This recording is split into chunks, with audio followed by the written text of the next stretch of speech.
പാലക്കാട് നിന്നും ഹൃദയഭേദകമായ കാഴ്ചകൾ തന്നെയാണ് വന്നുകൊണ്ടിരിക്കുന്നത്. കാരണം മരിച്ച 4 പെൺകുട്ടികളുടെ വീടുകളിൽ നിന്നുള്ള ദൃശ്യങ്ങൾ നമുക്കറിയാം. അതിൽ നാട്ടുകാർ വരെ യാതൊരു ബന്ധവുമില്ലാത്തവർ പോലും അവരെ കണ്ട് ഏങ്ങലടിച്ച് കരയുന്ന ഒരു സാഹചര്യമാണ് 4ഇടത്തും ഉള്ളത്. അവിടെ നിന്ന് ആനന്ദ് പുത്തു ചേരുന്നുണ്ട് ആയിഷയുടെ വീട്ടിൽ നിന്ന്. ആനന്ദ്, ഇപ്പോൾ അവിടെ നിന്ന് ലഭിക്കുന്ന ദൃശ്യങ്ങൾ കണ്ടാൽ തന്നെ നമുക്ക് അവിടുത്തെ സാഹചര്യം എന്താണ് എന്ന് മനസ്സിലാക്കാൻ സാധിക്കുന്നുണ്ട്. കാരണം നാട്ടുകാർ, അവരുടെ സുഹൃത്തുക്കൾ, ബന്ധുക്കൾ എല്ലാവരും അവിടേക്ക് ഒഴുകിയെത്തുന്നുണ്ട്. അവരെ കണ്ട് ഇറങ്ങുന്ന ആർക്കും അവിടെ നിൽക്കാൻ പോലും കഴിയാത്തത്രത്തോളം വളരെയധികം സങ്കടകരമായ കാഴ്ചകൾ തന്നെയല്ലേ അവിടെ നിന്ന് റിപ്പോർട്ട് ചെയ്യാനുള്ളത്? ഞാനിപ്പോൾ ഈ ആയിഷ എസിന്റെ വീട്ടിലാണ് നിൽക്കുന്നത്. രാവിലെ 6:00 കൂടി തന്നെ മൃതദേഹം വീട്ടിലെത്തിച്ചിരുന്നു. ആ സമയത്ത് തന്നെ നിരവധി ആളുകളാണ് ആയിഷയുടെ സുഹൃത്തുക്കളും ബന്ധുക്കളും അയൽക്കാരും നാട്ടുകാരും വീട്ടുകാരും അടങ്ങുന്ന ഒരു വലിയ സംഘം തന്നെയാണ് ആ സമയത്ത് വീട്ടിലുണ്ടായിരുന്നത്. ആയിഷയെ അവസാനമായിരുന്നു കാണാൻ, ആ പിഞ്ചോമനെ ഒന്ന് കണ്ട് പോകാൻ വേണ്ടി ഇപ്പോഴും ആളുകളുടെ ഒഴുക്ക് വീട്ടിലേക്ക് തുടരുകയാണ്. തീർച്ചയായിട്ടും ഹൃദയഭേദകമായിട്ടുള്ള ഒരു കാഴ്ച തന്നെയാണ്.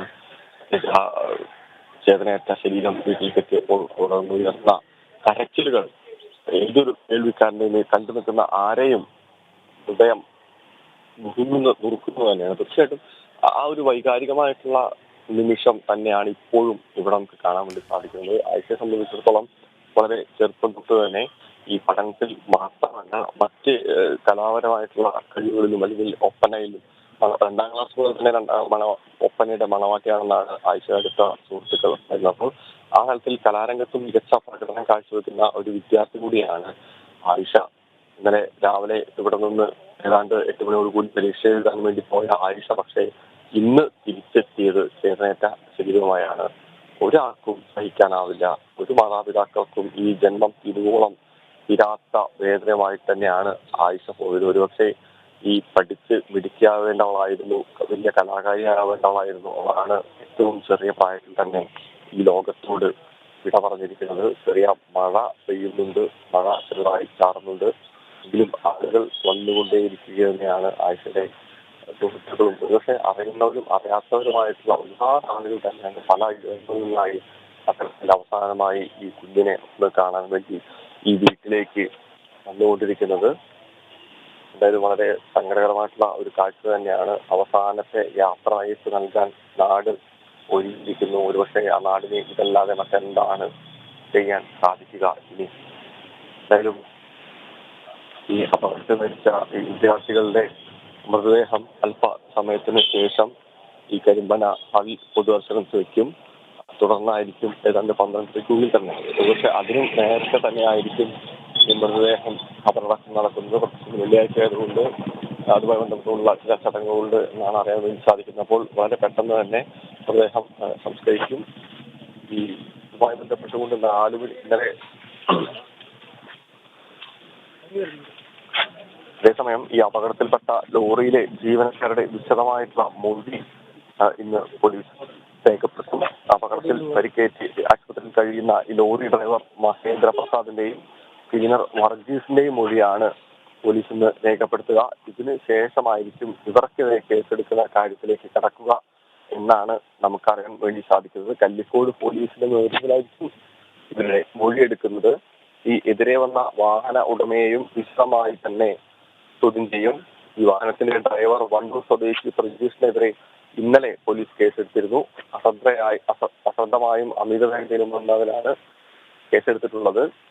ഈ അപകടത്തിൽപ്പെട്ട വാഹനത്തിന്റെ ലോഡിന്റെ ഭാരം കൃത്യമായിരുന്നു തന്നെയാണ് കഴിഞ്ഞ ദിവസം MVD വ്യക്തമാക്കിയത്. ആർടിഒയും പറഞ്ഞത് തന്നെയായിരുന്നു. ഹൈഡ്രോപ്ലെയിനിങ്ങിന് സാധ്യത കൂടുതലുള്ള സ്ഥലമാണിതെന്നും ആർടിഒ വ്യക്തമാക്കിയിരുന്നു. ഈ ലോഡ് ചെക്ക് ചെയ്തപ്പോൾ അതെല്ലാം കൃത്യം തന്നെയാണ്, ഓവർലോഡ് അല്ല. അപ്പൊ തീർച്ചയായിട്ടും ഈ അപകടത്തിലേക്ക് നയിച്ചത് ഈ റോഡിന്റെ അശാസ്ത്രീയമായിട്ടുള്ള നിർമ്മാണമാണോ എന്നുള്ള കാര്യത്തിലേക്ക് കടക്കേണ്ടതുണ്ട്. നാട്ടുകാർ അത് തന്നെയാണ് പറയുന്നത്. ഈ റോഡ് അശാസ്ത്രീയമായിട്ടുള്ള ഈ പ്രവർത്തനങ്ങൾ തന്നെയാണ്. അതും വർഷങ്ങളായി തന്നെ സമരരംഗത്തുണ്ട് പലരും.